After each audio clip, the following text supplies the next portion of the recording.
Welcome to the True Sports PT podcast. Super excited to have Dr. Alex Gett with us today. Alex has had really an awesome career to date, and he's really going to share it with you and dive into it. I'm fascinated by it because you left organized baseball working as a strength coach, which I'm sure wasn't the easiest thing in the world to do. And dove right into getting your doctorate of physical therapy. So we're definitely going to hear about that. What's amazed me is your learning curve, how quickly you got up to speed as an outstanding outpatient sports physical therapist. And that's what I want to share with this audience. So I know that we're talking to an audience of sports PTs. I know we're talking to an audience of PTs that want to get into sports, new grads, some people have been out for a while. And I think those are some of the things that they want to hear. They want to hear, how do you lower that learning curve? How do you make that smaller? So we're going to dive into that. I'm excited to share that with the audience for sure. First, introduce yourself. Tell us about how you got to where you are, how you joined us eventually at True Sports PT, and some of the transition points therein. Yeah, so originally from Pennsylvania, been an athlete my entire life, played football and baseball in college, but baseball was just, it was the sport I liked the most and I was just better at it. So I ended up playing at Indiana University of Pennsylvania, Division II school above Pittsburgh. And in my mind at that time, I just wanted to take my career as far as I could. And I signed as a free agent, played 3 years of independent ball after college. And again, took it as far as I could. An injury kind of knocked me out of the game. I was a pitcher. What was that? Labrum. Okay. Torn, dog water. Shoulder. If you see me throw, yeah, you can still see it. I was 25 at the time, and that's the first time I truly had to be like, okay, like what direction is your life going to go? Like that quick. And the training piece, the exercise science piece, that's just in my blood. Sports is obviously in my blood. So for me, the only way I could stay around the game that I love and just athletes in general is to get on the sports science side. Mm-hmm. And so I went back and got my master's, and I GA'd at the same school at IUP. I was with the baseball team, and that's when I really got introduced to strength and conditioning. Like all in, fell in love with it. The YouTube videos, reading all the books. I had my CSCS already at that time. And so during my time there as a GA, I pretty much, took over the strength and conditioning, and I knew that I needed to I had enough mentors at the time. I'm like, if I really want to get serious about this, I have to go out and just learn more. Mm-hmm. So I got I graduated, got my master's degree, and I did an internship at the University of Pittsburgh with their Olympic sports staff. And that experience was just like my first plunge into true, actual strength and conditioning at a pretty high level. They were in ACC at that time, and I was with the Olympic staff. So I did a lot with basketball and all Olympic sports, pretty much everything outside of football. I was there for about 6 months, and again, I needed more. I wanted all right, I need a new scene. I want to learn as much as I can, but I want to go to a different school and kind of see how they do things. Mm-hmm. So I took a similar position at Wofford College in South Carolina. Again, smaller school, but believe me when I say that staff was probably one of the most efficient running staffs I've ever seen in my life, because they don't have the resources that Pitt did, but they got it done. You have to just kind of figure it out. And so you're making a good point. Sorry to cut you off here. It sounds like you're in some places with some dough, right? You're sitting at Pitt, and you would imagine that they're providing the best, and not that they don't. But then you go to a place like Wofford, maybe a little bit smaller budget, and you make the point that it's about the people that surround yourself. You also mentioned you had some mentors along the way. How'd you find those people? How'd you find the mentors? How'd you know Wofford was where you wanted to be? At the time, I sent an email. This is no lie. I sent an email to every Division I school in the country. I love it. This was before I went to Pitt. I love it. One guy at the time, he was at Fordham, Ted Perlak. Right? I don't know where he is right now. Yeah. He's listening. I'm sure he's listening. Yeah, he's the only guy to respond to me. And he says, if you're serious about this, here's what you need to do. Yeah. You need to go get experience. You need to do your internship, then potentially do another GA. If you don't do another GA, get another internship. And he just kind of laid out a blueprint. And I'm just like, okay, that's what I did. Just that response. I love it. So first of all, that response, did you link up with him? I never have. I thanked him. After I got the job at Kansas City, I emailed him. I think he was somewhere else at the time, maybe Delaware. I emailed him and just said, hey man, thank you. You're the only person to answer me. I did what you said, and I just got my first full-time job, and it's at the pro level. Yeah. And I just thanked him. It's unbelievable. And it's unbelievable that he took the time to do that. note to self, like when you get those emails, pay it forward. You take the time to do it. It's pretty special that he did that because obviously it shaped where you are today. It sounds like the Tim Grover story, right? The like one of the first strength coaches, if you want to call him that. Now he certainly is, with Chicago Bulls. He hand wrote letters to every player on the Bulls, and I think Jordan responds. Like you just never know. So I appreciate the hustle. You're already answering the question. Why are you so good so early? Yeah. It's the hustle. That's a piece of it. Okay. So that's how, so you email everyone, right? You get to Wofford. And why Wofford? So I didn't necessarily choose Wofford. At the time we relocated to South Carolina. My now wife, we were together at the time. She got a job down there, and I was like, I mean, that's cool. So I went with her. But when I was down there, because I knew I could do what I wanted to do there anywhere, really, in the country. So when we got down there, we were living in Greenville. I'm in between like Greenville and Spartanburg. And so I'm like, all right, well, what Division I schools are here outside of Columbia? And so I hit up, same thing. I hit up every Division I school in the area, like Gardner-Webb and all that. Wofford got back to me. Yeah. Had my at least I had Pitt on my resume now. And the dude, Josh Medler, I think he's still there. He hit me back. He was like, hey, man, come in. We'll sit down, chat. And went in there. We talked. And right away, I'm like, this guy's legit. This is the guy. And, yeah. And then he had one guy on staff with him. Yeah. What was legit about him? Yeah, dude, he just walks in the room, and you just never met him in my life. You're just like, all right. Like, that guy's in charge. He just look the part. Look the part, act the part. You can, I don't know, he just had that presence about it. I mean, we all know those people. I can't even explain what it was. But when I first saw him, definitely, I'm like, all right, it's definitely a strength coach. But the way he talked, and there were some athletes in there, and he was kind of like communicating with them about something. I'm like, you just knew. He was the way he communicated. And then when we had our talk, the more I talked to him and tell him what I've done and where I've been and like how he runs things and where he's been, he was at Memphis before that with Calipari, like working with basketball and football as well. But yeah, he was just like, I could tell he was a stud. So I'm like, in my mind, I'm going to learn so much from this guy. And he did things, similar to Pitt, but like also not even close. And he had to really utilize his resources, being at a smaller school.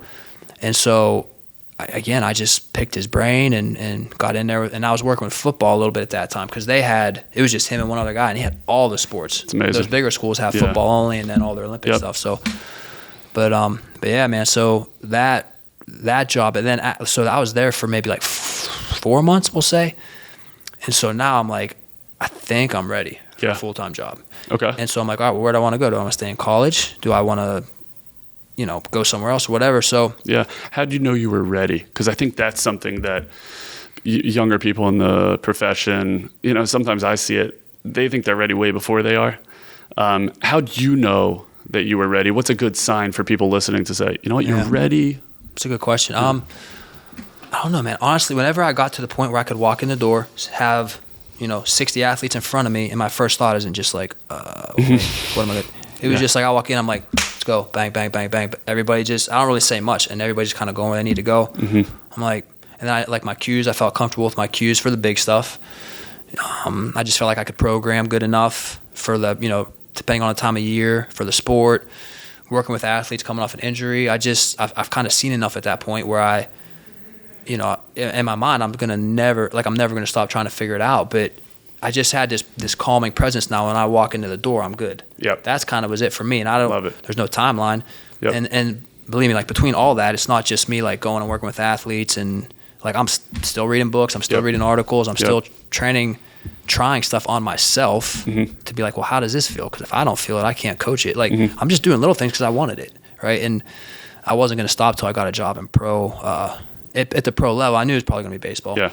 And at that time, I was just kind of like, that's when I'm like, well, do I stay in college? Or am I ready to apply for a pro job in baseball? But I knew I was ready for something else, something next. Yeah. I think that's that really resonates with me. When I looked to go from staff PT to managing to owning stuff like I think it was that. I think it was it doesn't matter what walks in terms of pathology. I got it. Like I've seen it. I have enough of a Rolodex. I can tweak.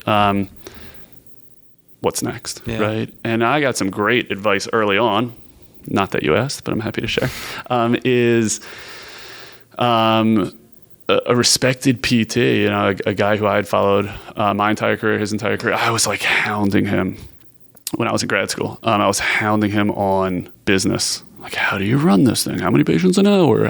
It's insurance. How does that work? What's your lease? I didn't even know what questions to ask, but I was pretending like I did. And he's like, dude, can you just become an awesome PT? Yeah. Like, stop. Like, just become an awesome PT. So it sounds like you're describing that. Like, you were an awesome strength coach at the level you're at. What's next? Where do I want to take it? So that definitely resonates with me. Okay, so it's kind of, I wouldn't say easy, but you're comfortable. And you're like, okay, next step. Yeah. Which was? Yeah, so again, at the time, in affiliated ball, I really had, I knew a couple coaches, a couple scouts, but like I had no contacts, like zero. Mm-hmm. But I played. In my mind, I'm like, that kind of has to count for something because I know how it feels to like ride a bus for 12 hours and then have to go. How does it feel? Misery. It's not good. Misery, yeah. Okay. But so, I'm just like, for whatever, like I'm just going to do it. So I got on the strength and conditioning website for pro baseball, literally applied to, same deal, every open job. I didn't care when it was posted. I applied to every single open job. And within like a day, maybe less than 24 hours, I had like 6 teams hit me up. At that point, I'm like, this is going to happen. It's like if you hit me back, there's a reason you hit me back. And if it was just one team. Why did they hit you back? Why do you think they hit you back? It's a great question. I couldn't even tell you. Usually you somebody. You have to tell me. Why do you think they hit you back? It's a great question. I really don't know. But if it would have been one organization, I'd have been like, okay, maybe they just really need somebody. But I think it was 6. And I'm like, all right, well, there's something to this. Yep. So I can't tell you what it was. My resume, I had 2 colleges now. I think it was playing, to be honest with you, because everybody knows the X's and O's. Like if you go to school and you get your degree and your GA, like you know how to program, you know how to lift, you lift yourself, you know how to eat. You should know, at least you know how to eat, whether you do it or not. You know the nutrition side. Seeds, but I think a lot of seeds you eat. Seeds and just seeds. Just seeds.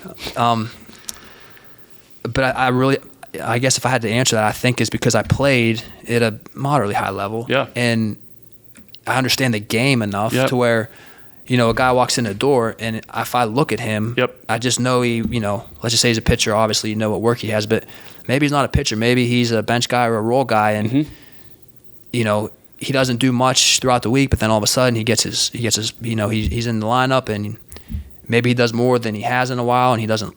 I just kind of know. Yeah. You know what I'm saying? And I think they know. But if I had to flip it around, or if I had to give you some background, like I was the guy on the other end of that when you sent me your resume, right? And so I'm thinking like, why am I calling Alex? I thought it was Alex Gett at the time. Why am I calling Alex Jett? It's the resume, but I love hey, he played. I love that. I bet you that was huge because guys, definitely in the baseball world, I'd say most from what I've seen in the baseball world, they can sniff it, man. They know whether you're real or not. Do you know what it's like to be on a bus? Do you know what it's like to grind? So I bet that's what it was. So I can answer that for you. Why do I think they answered me? I don't know. When I got the job and once I got to know my coordinator a little bit, because I asked him like, how many people applied to my job? It was just like 400 and whatever. I'm like, why did you hire me? Like, why did you call me? He goes, because you played. Yeah. That was his answer. Oh, there you go. Okay. So he answered, but I couldn't tell you why, but. Okay, now let's say you're a schmuck like me. Yeah. I didn't play at a high level. How do I get that job? How do I do it? Because people listening, they haven't played, but they're good. I would say take a similar path as far as beat down their emails. Volunteer is a big one. Ideally you get paid for everything you do and putting all your time in, but if you're just starting out, you almost have to expect that's just not going to happen, like paid positions and stuff like that. So in a lot of organizations, they have like fellowships and like internships, not just like post DPT, but if you just volunteer to go down to the complex and spend a day with somebody during spring training and get an idea of what that lifestyle is like, go do an internship at 28. I was 28 at 28 years old. Like, that's awesome. Like volunteer your time and do certain things. Like people will kind of be like, Like, this guy walked away from that, did an internship at 28 to do, like, they kind of notice that stuff. So, you know, really to set yourself apart, you got to grind away, man. You can't stop. Like, if somebody, you know, you hit up all these teams and nobody gets back to you, it's like, all right, doesn't mean you stop. You just figure out a way to get better and then hit them again. Yeah, that is outstanding advice. So I think it's exactly that. It's also, as you volunteer, you know, if you're lucky enough to get paid for it, awesome. You're going to meet people. So Alex Jett resume comes across my desk. I thought it was, you know, it's nice that you had a baseball background. It's nice that you played. It's not, for sure. First thing I do is, who do I know with the Royals? Let me call someone with the Royals. Do you know this guy, Jett? You know, what guys think of him? As soon as I get that feedback, okay, like let me call him back, right? I think that's how you get callbacks, but it plays into exactly what you said, which is you got to put yourself out there. You got to know people. You got to meet people, good impressions, stuff like that, which obviously you did. So, okay, the Royals call you? That's where we are in the Alex Jett story? Yeah, so I talked to, again, it was all those teams that hit me up. I called them back, hey, you know, what's up? And I interviewed with all of them, phone interviews. They'll say, hey, you know, we still have interest. We want to move on to the second round. Playing that whole game. So now I'm just like, well, whoever offers me first, I'm taking it. I don't care. I'll take it and I'll pack my stuff and go tomorrow. Girlfriend, wife? At the time, still girlfriend. She knew what she was getting into. I told her kind of like, hey, look, if this is about to happen, I'm going to be in Arizona or Florida, and this is what the next 9 months are going to look like. And she knew what I wanted to do. She's been nothing but a stud. But she was just like, if that's what you want, go. Like, we're fine. We'll figure it out. And so the Royals, it was like in the middle of my second interview, we were kind of wrapping up. The coordinator at the time, he was just like, you know what? Like, do you want this job? I'm like, yep. Did not. Like, think about it. I'm like, no, I'm in. That was it. So I got the job like right there on the phone. Love it. That was December of 13. So for the 14 season, hung up the phone, was just like, that's it. Let's go. So in your mind, you're a strength coach for the next 40 years. Exactly. Okay. So that's a dream job. They offer you, did you know what level? Yeah, I saw short season. Okay. Yeah. Short season. Extended spring training and short season. Okay. So that guarantees you, can I ask you what you made then? Oh yeah, it was dog water. So that would have been, that position was hourly position. I believe it was between $12 and $13 an hour. Love it. I love it. And how many hours? Like, dude, during spring training, I mean, like you're clocking in and out?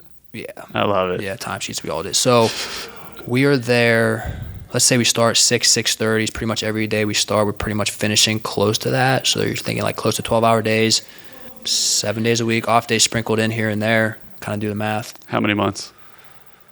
So once spring training is up, so everybody breaks camp around, early April.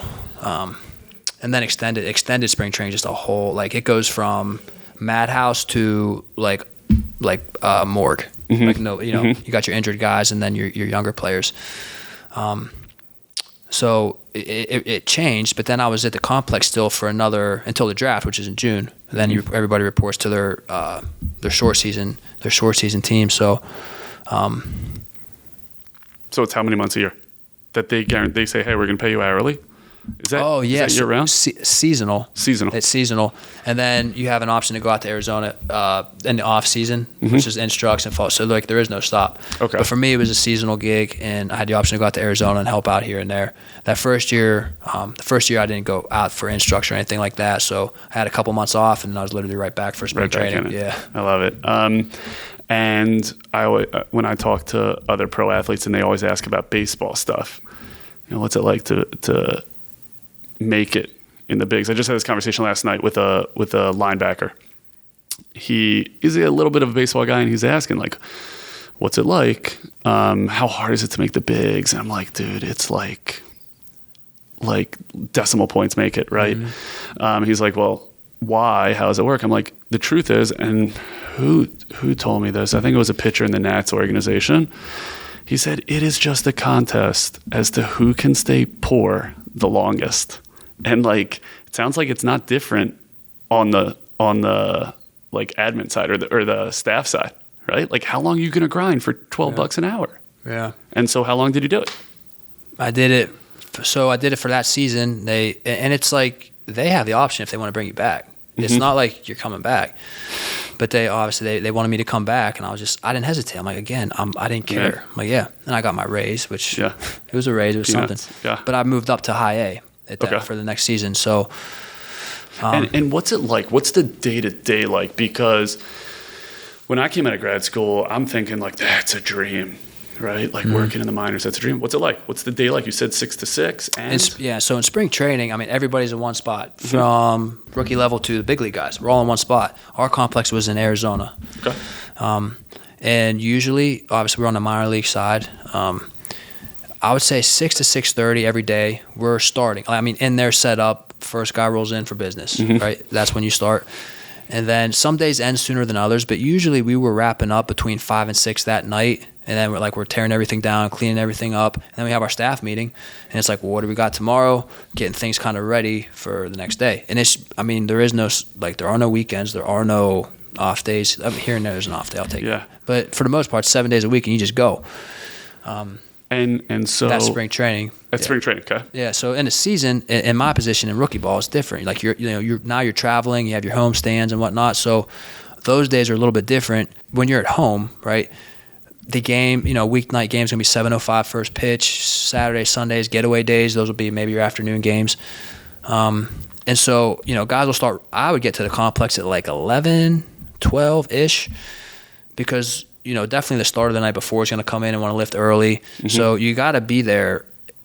Like, you have to kind of be ready at all times. Yeah. Whether that's at that time, if somebody wants to lift after the game at 10 o'clock at night, that's when we lift. Like, you're just there and you're assigned to that team. Wow. So there are no hours. Like, you work for a certain amount of time, but it could be any time, right?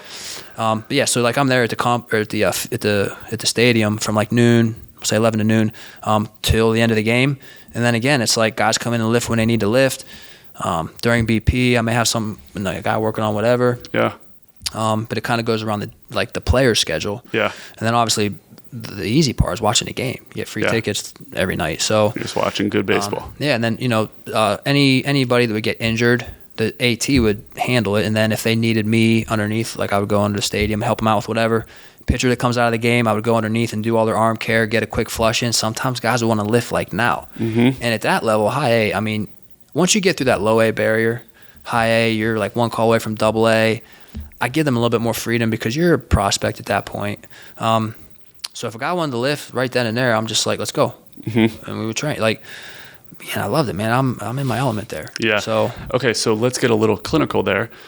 Is there a PT? Not on the road. PT. All when you say back flush, in the complex. are you doing hands-on as a strength coach? Yeah. Okay. Is that the norm? For that organization, they're all different. For that organization, I would, because the trainer has to stay on the field if something goes down. But the trainers and the sports med staff came up with the arm care protocol, and then we would learn it from them, and then we would run them through it like immediately after the game and get their lift set up for either right now or the next day. And there's one of you. Yeah, per affiliate. Yeah, per affiliate. And okay, so flush, the strength, doing the lift. Who designs that lift? Me. Alex Gett. Yeah. Our coordinator, so every week we have to send everything to the coordinator. We just email it. Here's my program, here's what guys did, and everything's kind of building off each other. And he, reviews it and makes sure everything looks good. And yeah, we have the freedom to do all that. I love it. Okay. How long are you there? How long are you in affiliated ball? 2 seasons. 2 seasons. Yeah. Okay. And then what happens? All right. So at this point, during these 2 years, that same hunger to like learn and get better and grow, that's still there. It hasn't gone anywhere. But now I'm just applying it. A lot of the sports med staff that I met there, like especially like one of the PTs who I still talk to often, they had a fellow there. The big league guy, like just that whole staff, man, they're just like on it. I listened to the conversations they're having because we would sit in on some of those meetings, and the way they're talking, I'm just kind of like, damn, there's like levels to this, right? I mean, I can get you stronger, that's fine, but they're just taking what they know to a whole nother level and like how they make decisions on, well, is this guy going to be ready now? And so that really intrigued me there. Yeah. And throughout all this, girlfriend turns into fiance turns into wife. Mazel tov. Wife turns into, oh, by the way, we have a girl on the way. Oh. So now it's kind of like, this is what, year 2? yeah. Okay. Yeah. In between year 2 and 3. Okay. Oh, wow. So now it's like, okay, do you want to be the dad that raises their kid on FaceTime? Yeah. Or do you want to be here? That whole game starts. Yep. How can I do what I love, potentially get back into that world, Yeah. be a dad, Yep. all that game's going on. How young are you? Young am I? 31? 31. Okay, 31, about to have your first. And so is that when PT comes onto your radar? Yeah. Wasn't there before? Not even close. Okay. Why don't you just become a higher level strength coach then? Not in a affiliate, but why don't you get a job at the University of Maryland? It's honestly, I still can't answer that really good. For me, it was the girl, my daughter played a big role in that, because I could have had that job. I could have become a coordinator, went to the big leagues, but I'm not. She was a big decision in that. I was fortunate enough to have parents around when I was coming. And I'll just flat out tell you, like, a lot of the guys I worked with in pro ball, I saw the relationships they had with their kids. Yeah. I was just kind of like, damn, I just didn't really want that. She was a driver. So if I want a job at a high level, great. Pack your stuff. You're going to Oregon or Cali or Texas. And again, I'm fine with it. My wife would have been fine with it. But it's not like I didn't want to just up and move. It was just that for me. And again, that's why a lot of strength coach careers don't work, because there comes a point where you have to decide. If you go that route, if you just want to stay single and not have kids, you are a perfect strength coach. You have the perfect personal life to be a strength coach, because you can do whatever you want. I thought I was going to be that guy for a little bit. Yeah. I just loved it. But, at that time I had to make the decision. So that was the driver in it. Okay. Okay. So that makes a lot of sense. Quick question on what it's like in-house, because you're about to leave that sector. So in-house, let's call it pro sports. You are with these guys all day, every day, right? I always ask the question on the athletic training side, how do you not get guys dependent on you? Because once those athletes are dependent on you, you're stretching their hamstring every day instead of teaching them how to stretch, right? How do you navigate that? Yeah, it's tough because, again, at that point, everybody has the same goal, even the coaches, all trying to get to the big leagues. Yep. How do you get there? You have to be healthy, you have to feel good, and you have to perform consistently. Yeah. That's the kicker, is the consistency. That's such a grind that just every day, it's just, you forget what day it is. Yeah. You just know everything's in 3-day increments. Yeah. But it's hard because once you stretch a guy's hamstring and he feels great and he goes 4 for 4, Where's Alex? Some of the most superstitious athletes in the world are like, I have to do it. I won't even get into a story about this one guy, but he put Tiger Balm on his arm one night and went like 4 for 4, stole 2 bags. He used it. He put Tiger Balm on his arm. Never needed it for the rest of the season. Yeah. It was just that, you know what I'm saying? So, but anyways, you have to have that conversation like, hey man, you're not playing today. I don't need to stretch your hamstring. Here's a band. Let me take you through. It's the same thing. When I know when you're going to play, like I'll work with you a little bit, but there comes a point where I'm not going to be around. You'll have another strength coach, but like, you can't depend on anybody but yourself, especially in this game. It's a game of adjustments. You have to know what makes you tick. What kind of player are you? What do you need to do to get ready? Do you need to stretch? Do you not need to stretch? Some guys just rip a Red Bull and go. And that's fine if that works. Yeah. So just having that talk, that hits home with them. Like, you got to depend on yourself or learn how to. Like, you got to figure it out, because if you need something, or if you need like everything from somebody, that's a problem. Yeah. So just having that conversation is the big one. So I think that's an awesome piece of advice. It also has to come from a place of knowledge, and it has to come from a place of confidence that you're empowering. How did you get to that level of confidence? And I would say even now, the way you treat now, because you work with high-level athletes all the time in an outpatient sports setting, how can you advise the audience to speak from that place of confidence? It's repetition. You got to spend time in that environment. It's going to be uncomfortable at first. Anything new is, like PT, strength aside, just any environment that's new, you have no idea what's going on. Like, you just got to, if that's really what you want to do, you got to like be okay with that and just figure it out. Like, put yourself in those positions, reach out to people, Communicate as much as you can with the players, even if you're, I don't want to say intimidated, but even if they're not your type of personality, you don't vibe with them, you got to talk to them. That's your responsibility. So like, it's just, for me, it was just reps. And like, the more I was in that environment was fine. Like the weight room and being around the guys, like that's fine. But now it's not like I'm playing with you. I'm kind of, I don't want to say an authoritative figure, but like I'm your coach now. It's pro ball, so it's different. It's not like college. Sure. But you're kind of in charge of them, right? So you have to learn that, like, you're walking that line with like a pro guy. You got to treat him like a man. It's different.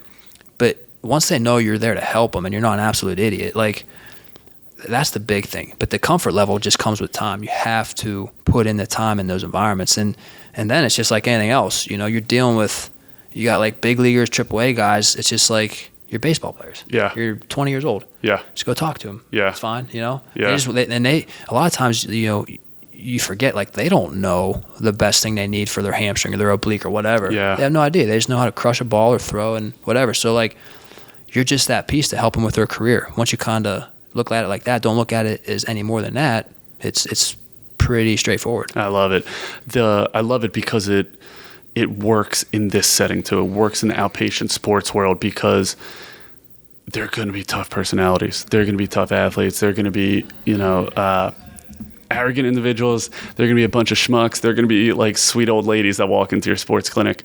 How do you relate to them and meet them where they are? That's what you got to do, I think, in that level when you're working in organized sports. But it's the same as what you do now every day. So I think that's a good piece of advice. So then you go through PT school. I'll ask you a general question about PT school. Did it prepare you for what you do today?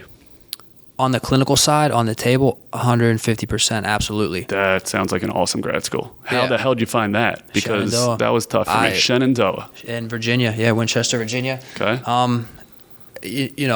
So I applied to PT school. I thought I had no idea what PT was. I thought it was what I saw in Arizona. I'm like, everybody's going to lift weights. Yes, same. I get there, and now I have, like, I got peds and like my inpatient stuff. Did you struggle with EKG like I struggle with EKG? I'll be honest with you, cardiopulmonary was probably one of my better classes. You're a bastard. That almost ended my career. I don't know how. I could just figure out the heart. It was weird. I actually enjoyed that. Probably have a lot of brains. What do you struggle with? Neuro. Okay. What about it? Neuro is just a beat down because the way my brain, like with the heart, like everything has a pathway, and if something backs up, I can just kind of backtrack and work through it in my brain. For me, neuro was a lot of like, I had to memorize this because there's just too many tracks and up and down and cross, and that was, I made myself figure it out, but that was like, I had to work extremely hard to get good at neuro. And it's also, were you passionate about neuro? No. So I think to me, that's a huge deal, right? Like, I too walked in, I thought it would all be like biomechanics and lollipops. I just thought it was going to be 3 years of heaven. And like halfway through, I'm like, maybe I should be a lawyer. I'm coming off, we just won the World Series. So like when I walked away from a good spot with the organization. I was cool with everybody. I was going to come back. We went to the World Series in 2014, won it in 2015. And I still was like, I just want to kind of do this. So it was hard. I'm saying that because during school, and now I have a lot of contacts in pro ball, and I'm getting in class, I'm like, on my phone will hit, and they're like, what are you doing? You're on PT. Like, get your ass in Arizona. Like, we got an opening right now. I'm just like, God. So, and I told my wife, I'm like, look, we had our daughter at the time. I was going through school started with a 7-month-old. Wow. So, I really thought about like bouncing back, but I kind of made myself go through it because at that point I'm just like, in my mind, I'm like, okay, if you can do both at a high level, not many people can do that. Yeah. Tell us what both means though. PT, so like the clinical stuff, PT, meaning like post-op, day one, somebody walks in and they're in a brace and they're ace wrapped. How do you handle that, right? And as a strength coach, you're like, go to the trainer. I'll get you in like 4 months or whatever. Handle that and then literally just take your baby all the way through until they're sprinting, lifting, jumping, whatever the case is, ready for their sport. So I'm like, if I just, grind through a lot of the PT school that I don't like, maybe I can make this work. And at the end of the day, I can always go back to baseball. That was like in my mind, I'm like, I can always do that. So I just made myself grind through it. And then once I got through year 2, year and a half, like I'm in that second year, I'm like starting to figure stuff out. You have that like that moment where you kind of know like, okay, I think this is going to work. Yeah. So then I just grinded through it and then finished out my last year. As you're coming through, you have this awesome background of strength, right? It makes probably all your clinical stuff, once you get to the ortho and sports stuff, easier. So I think that really answers some of the questions that I opened with, which is like, how the hell did you get so good so fast? Well, you put in a lot of work leading up to it. Let's say you didn't spend those years doing that. You're like me. You're a sports geek. You went to undergrad, maybe you played some baseball, then you go into your doctorate, and then you want to jump into sports. But you haven't done that high-level strength stuff. What's your advice to decrease that learning curve? Where do you get your strength knowledge if you're just a sports PT? What's awesome, let me just back up a second about you and share this about you, is I've seen you in your clinical life and career go from staff PT to clinic director really rapidly. Took about a year to do that. You did a great job of being able to handle a caseload, connect with your caseload, improve your caseload. Now you have these new graduates coming in underneath you. You're building this awesome team. So what are you telling them? Those new graduates don't have your insane experience with the Royals or whoever. How do they pick up that strength stuff? Like, give me a couple books, give me a couple resources. Tell me what would speed that up for you. It's hard for me to give you books. I'll gladly list some for you. Both of the new grads we have now, both did strength and conditioning internships at the Division I level. Yeah. For me, that's really... It's huge. Yeah. I a lot of resumes, we read through a lot of resumes. That stands out, kind of like what you said about me. When I see that, I know what that world's like, because I'll flat out tell you, the exercise prescription we got in school, literally I use 0 of that. What did you say, dog water? Yeah, that's the nice way I'll put it, since we're being recorded. Yes. But, I mean... Why is it it's bad? A huge problem. Why it's such a we problem. Fix that? I thought we didn't... Like, how there is not a strength and conditioning basics... The NSCA book, here's linear periodization. Here's what happens if you increase your load and you it's just something. We got none of that. We just, TheraBands and cable machines, and if somebody has this, I can't even I'm going to start No, it keeps me up at night also. I don't even want to talk about it. But so how that is not a part of a program is beyond me. It's a huge problem, because that is literally the only thing that I think saved me when I got here. Because I could just pick up and go. Exercise prescription, progress, regress program, bang, bang, bang, bang, like real time. Let's go. Yep. So when I see those resumes that say, oh, by the way, I did an internship with Maryland football. Yeah. Oh, by the way, I did an internship with UCF basketball. Yeah. In my mind, I'm like, okay, the only way this won't work with this person is if I talk to them, I don't think I can be around them every day. Right. And that's a personality thing. Sure. So you can read books and all that. That's great. But I'm telling you, you can be the smartest person in the world, X's and O's, program, all that stuff, until you can stand in front of 30 athletes and start directing traffic, and everybody's doing everything the right way. You're just not going to get it. Yeah. So for me, for anybody, take time and go do an internship for free. Yeah. Just go find a Division I school. And I'm going to tell you, those coaches are going to look for help. They're going to want help. They're not going to say no. Yeah.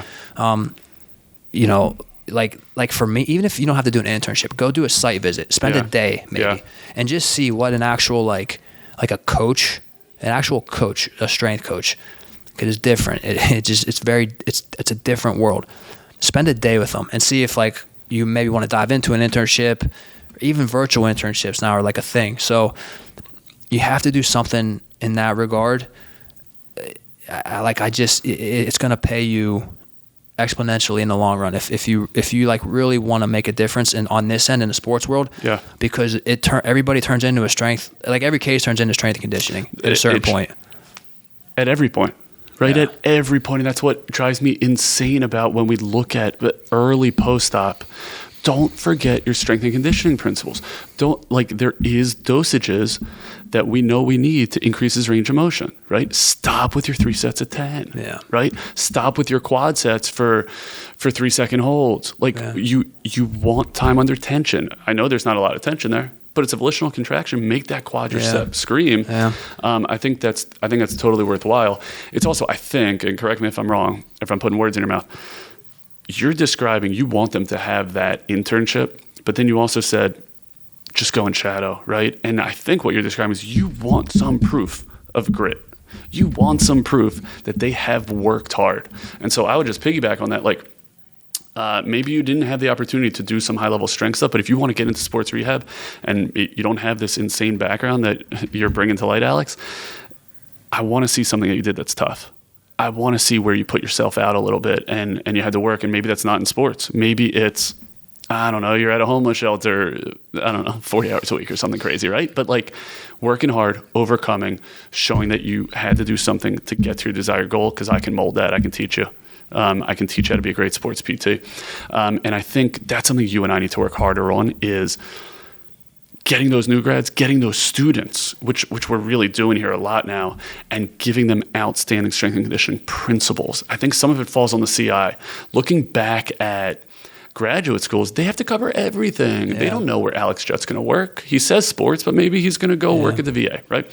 So those rotations, those experiences that we can be a big part of, we have to go out of our way to be a big part of. Okay, I'm going to fast forward all the way down all the way forward as we wind down a little bit. Your everyday today. Tell us what it's like, and tell us how, because you're going to tell me how hectic it is. Tell us how you stay up to date, and then we'll bring it to a close. Yeah. As far as, so day to day, again, now that like you said, there's just kind of a staff working with me, or I don't want to say under me, with me. Team, exactly. It's everything that I've learned along in these couple years. It's the same thing. Like, I don't expect you to know. Like, I expect you to have that deer in the headlights when you walk through the door and actually get your first, like, oh wow, like my first ACL, or it is like maybe they're at a maintenance phase and you're doing some strength and conditioning with them. Like, I expect you to be uncomfortable and not necessarily know what to do. You're not supposed to. Like, that's what I kind of am here for. So, but day to day, so it's managing that, and I set aside time. I'm huge on mentorship. Like you said, pay it forward. Like, if I get emails from somebody, I answer them because I was that guy, right? No, we all started there. Like, anybody who's anybody started not knowing a thing. It's just, so, I don't big league anybody. But I take the time. If the staff PTs under me, if they want like mentor time, I give it to them. I'll tell them anything I know. I learned from them. You're coming from UCF. You're coming from Maryland. I know you had Nord boards, force decks, all this stuff that back when I did my internships in 2012, 11. You're using an abacus. We had Tendo units. Yes. Sick. Yeah, great. But like, this has all come to light. So like, I know about it. I read about it. I watch the videos. But here it comes again. Like, I wasn't there. Yeah. For me, it's like, go there and use it and coach somebody up. Well, they're coming from that. So like, I'm learning from them as well. Like, the ego is like, I can learn from anybody. So I kind of say to them, like, this is how it's going to be with me, at least. Like, so we're working together to like get better and grow this thing. So again, so like day to day, I mean, I have my case loaded and I'm making a difference as much as I can there. But there is just so much we can do in this environment. Like, tell them what those two worlds are. Say what this environment is. So yeah, sports PT. Like, again, there's definitely a clinical piece to it, but it is heavy strength and conditioning to a certain point, because you have to get athletes at a point to where they need to return to their sport. How did they get hurt? Playing their sport. That's like the biggest gap we see, is just like, if a patient we have goes to another clinic prior to us, my first question is, I don't care where you went. What'd you do? For a hamstring strain, I did RDLs. Okay, what else? Stim and ice. Yeah. I'm like, okay, how'd you get hurt? Sprinting. Okay. So then you're telling me you didn't sprint? Well, not really. Okay. There's your issue. Yeah. So I do my assessment. Maybe we'll do RDLs, but I guarantee you the bulk of our rehab is going to be sprinting. Yeah. Like, I don't know. Maybe it's the strength coach mind in me, but like, so I push the needle as much as I can. I'm almost looking for your pain. Like, I want to find it, because then I know your baseline. If I don't find it, I will find it. I'll put it that way. If I don't find it initially, I'm going to find it. I'm going to do something, so I don't know. And I'm still learning every day, but for me, it's like, it's you can't stop wanting to learn, wanting to get better. It's not even necessarily like finding your niche. I don't, I came into this like, I'm a strength guy, but now, Like if you would have told me a couple years ago, like I couldn't have cared less about an ACL. Now I want ACLs. Like I've just learned to like them. Hamstrings, I've learned to like them. And once you see enough and you get kind of good at it, you kind of make your own treatment protocol around what you learn from others around you and stuff like that.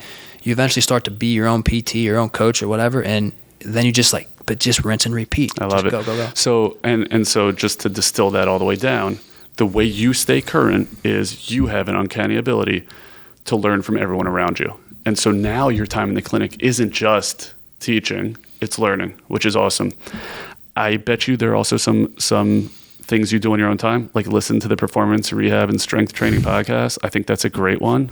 Do you know anything about that? A little bit. It's taken a little bit of a hit because there's a new baby in town about 6 months ago. Okay. But yeah, so that was like my COVID project back during that whole thing. It delayed a lot. So in my mind, I'm like, well, how can I learn more, meet new people? It was essentially that kind of the same thing. Definitely wouldn't consider myself a podcast personality. Well, tell us the name of the pod. Yeah, so I need a shorter name. It's so bad. But I'm so bad at it. I'm just like, well, what am I going to be talking about? Yeah. That's it. That's not bad. Yeah, Performance, Rehabilitation, and Strength Training Podcast. So that's the name of the podcast. I got a little started a website, little IG profile, and that's just kind of like it's a big deal. Wow. It's my thing that's kind of separate from like all my personal accounts and stuff like that. But it was an opportunity, again, to learn, right? Like I'm talking to dudes from Australia, like a high intensity whatever from Australia. And I'm just like... Wait, a different Australian than the one who works here? Yeah, a little bit different.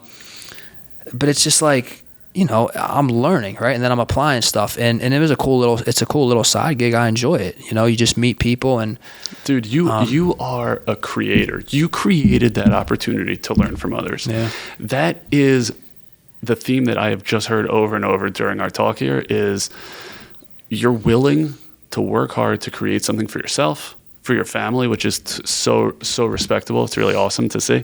And I think those are major reasons why you have just flourished. That's how you became from student to stud in 2 years. It's really amazing. And so I think that's advice that is worth sharing. You have to put in that work. And if the stuff's not around you, you go out and make the stuff. You go out and create the stuff. Yeah. Okay, so you mentioned the podcast. How do people find you otherwise? Yeah. The name of the podcast. I have a website as well, agprst.weebly.com. My Instagram handle's prst_pt. I have a Twitter as well, same, prst_pt. That's where I'm most active. I haven't posted as much lately, but I have a lot of content to just catch up on, make a bunch of reels and stuff like that. But I'll talk to anybody. Like I said, man, I'm open to having those conversations. And I have some episodes I'm sitting on right now. I just need to chop them up and get them out there. So I love it. And you can find that podcast anywhere. It's on all the major, all the major sites and all that. I love that. And it's such a great podcast. It's very clinical in nature, and I've learned a ton listening to it. And it's just great to see kind of where you're going. This is a show, this is a platform that we want to hear feedback on. We want to hear what you thought about listening to Alex Jett's story. We want to hear about future topics. You can find us at pod@truesportspt.com. And this is a show that is about sports PT. It's by sports PTs. You're learning from an awesome one in Alex Jett right now. And it's for sports PTs. And we just want to make you better at what you do. So reach out to the both of us. Reach out to Alex Jett. Reach out to us at pod@truesportspt. Tell us what you want to know. We will absolutely pay it forward. I want to thank you for your time. You were awesome today. Yeah, man, absolutely. I appreciate it. All right. Take care, guys.